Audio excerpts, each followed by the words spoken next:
It is time for a Week 1 NFL edition with apologies to Pink of Just Give Me a Reason. Peter, the first one is for you. Give me a reason the Jets can upset the Steelers Sunday at 1 Eastern. I think they can take the air out of the ball and they can knock Aaron Rodgers around. That's a really good defensive front, and Aaron Glenn has been preaching discipline, hard-hitting toughness on defense the entire training camp and offseason. I think that this guy is going to get booed to high heavens in MetLife, and I think they're going to want to hit him. I think Rodgers might have a tough day in MetLife in his great return. You think so, Lewis? Yeah, I think it's going to be a grind. I don't think it's going to be easy, but I do ultimately think that he's going to wind up pulling this game out, because I believe what people have been saying about him this offseason, which is he looks dialed in since he's been there during training camp, and his arm looks as alive as ever. This is going to be a tough slog, though, for him, because as Peter's mentioning, look, there's going to be a lot of people pulling against him. There's going to be a lot of negative energy in that stadium for him in particular. The dude's a pro.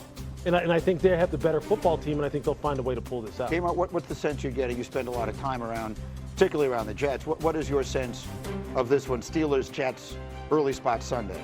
Well, so I think that the Steelers will close it out. But my big concern is Aaron Rodgers is almost 42 years old. Mm-hmm. And videos that are circulating on Twitter showing, does Aaron look slow? I think he'll actually play better this season. But I think against the team that knows him, this defense knows him, right? Yeah. And Aaron Glenn, he brings that physical mentality. He came from Detroit. He's looking at this like we have to set the tone. I don't know how good the Jets will be this season, but in this game on their home turf, he's at least going to try to get Aaron off his mark. Steelers were a 2.5-point favorite. We can put the picks up on the screen. I hope everyone in Florham Park is watching as you see as you see the blasphemy that is about to come up on the screen here. Yeah, can we blaspheme?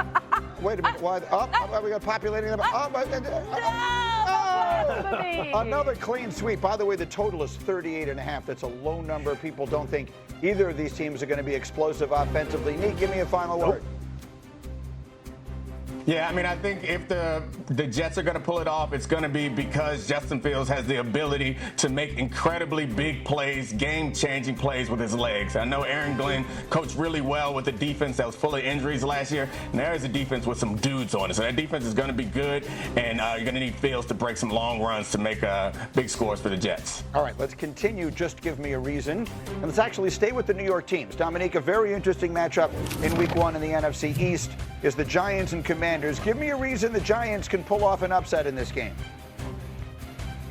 Yeah, the Giants actually have some pretty favorable matchups at important spots. So you're looking at Malik Neighbors right now, and he's a tough matchup for even the best corners in football. He's one of those top of the league, top 10 elite type receivers that can change the game. And that defensive line that we've all been talking about, we're excited to see how that front four, particularly on nickel situations and third down, with the addition of Abdul Carter, can get after them with Dexter Lawrence. Those, if they can win those spots and keep the game short and reduce turnovers, I think they will be in the game towards the end of it, and then anything can happen at the end of a game. Traeger, it's been interesting to me. I feel like there have been a lot of people over the course of this summer who have been pointing at this game, right? And the vibes around the Giants, which could not have been worse at the end of last season, feel as though they've really swung. And a lot of people have pointed at this game as a spot for a possible upset Week 1. Yeah, because the Giants front four is going to give Jayden Daniels trouble. And I could argue that the Giants front four up there with the Eagles might be the best front four in all of football. When you're looking at the rookie Abdul Carter next to Brian Burns, Dexter Lawrence, and Kayvon Thibodeau,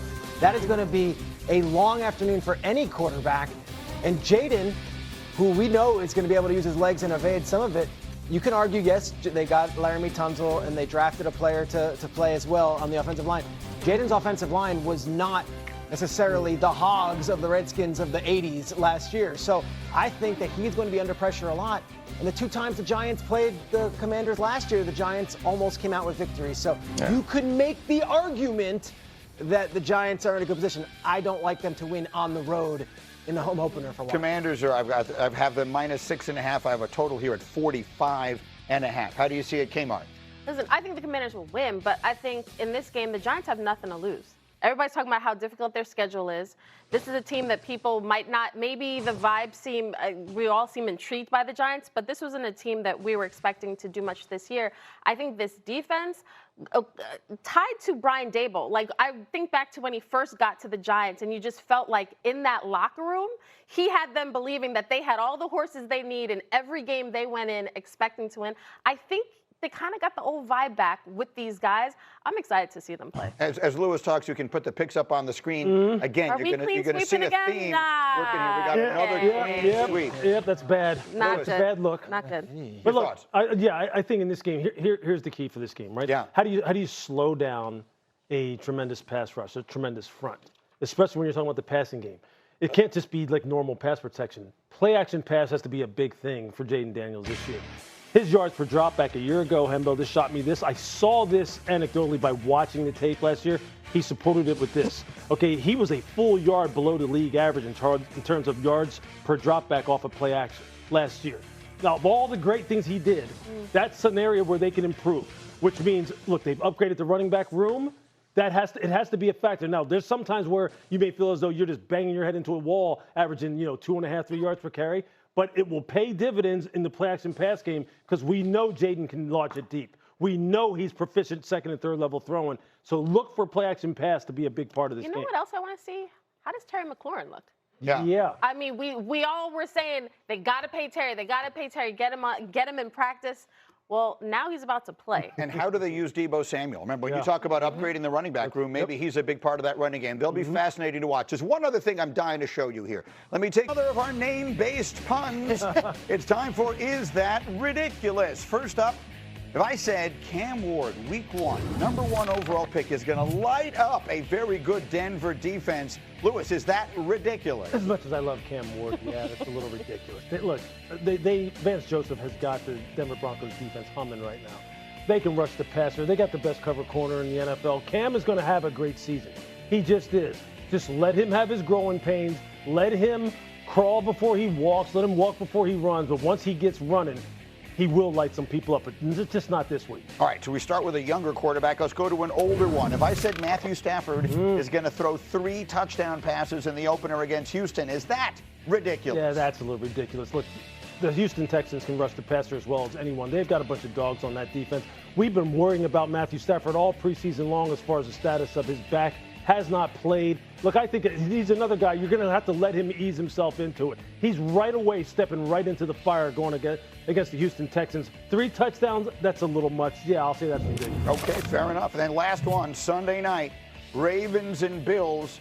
If I said this is a preview of the AFC Championship game, would that be ridiculous? No, that's not ridiculous at all. I could totally see that being the case here. Look, the AFC is loaded. We all know that. We know that it's nothing but heavyweight after heavyweight, and they're just going to absolutely bloody each other's nose all season long, and they're going to do it again in the playoffs.